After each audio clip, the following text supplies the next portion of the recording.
கிறிஸ்துவுக்குள் பிரியமானவர்களே, இயேசுவின் நாமத்தினாலே நீங்கள் சுகமடைய செபிக்கிறேன், வேண்டிக் கொள்கிறேன். மத்தியு எழுதின சுவிசேஷம் 8வது அதிகாரம் 13வது வசனம்.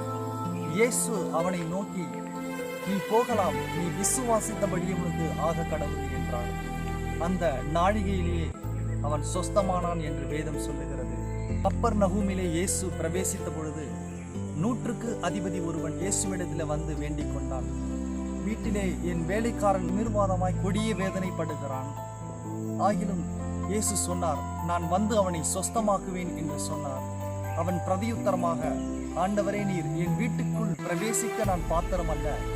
ஆயினும் ஒரே ஒரு வார்த்தை மட்டும் சொல்லும், என் வேலைக்காரன் சுகமடைவான் என்று இயேசுவை வேண்டிக் கொண்ட பொழுது இயேசு கிறிஸ்து அவருடைய விசுவாசத்தை கண்டு ஆச்சரியப்பட்டு, இஸ்ரவேலருக்குள்ளும் இப்படி ஒரு விசுவாசத்தை நான் காணவில்லை என்று ஆச்சரியப்பட்டார். கிறிஸ்துவுக்குள் பிரியமானவர்கள், 100க்கு அதிபதியுடைய விசுவாசத்தை கண்டு இயேசு ஆச்சரியப்பட்டார். இன்றைக்கும் நம்முடைய விசுவாசம் எப்படிப்பட்ட விசுவாசம் உள்ளதா இருக்கிறது? நம்முடைய விசுவாசம், இயேசு கிறிஸ்து எப்படிப்பட்ட விசுவாசத்தை எதிர்பார்க்கிறார் என்றால், கண்டு விசுவாசிக்கிறவர்களை காணாமல் விசுவாசிக்கிறவர்கள் பாக்கியவான்கள் என்று வேதம் சொல்கிறது. நீ விசுவாசித்தால் தேவனுடைய மகிமையை காண்பாய், விசுவாசிக்கிறவர்களுக்கு எல்லாம் கூடும் என்று வேதம் நமக்கு அழகாய் சொல்லுகிறது.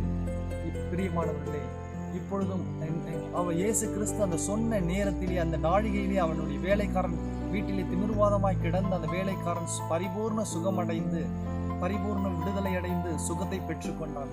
இன்றைக்கும் நீங்கள் இயேசுவை விசுவாசித்தால், அவரை நம்பும் பொழுது, இயேசு என்னை சுகப்படுத்துவார், இயேசு என்னை விடுதலையாக்குவார் என்று இயேசுவை அந்த விசுவாசத்தோடு நீங்கள் விசுவாசிக்கும் பொழுது இயேசு உங்களுக்கும் அற்புத சுகத்தை கொடுக்கிறவராக இருக்கிறார்.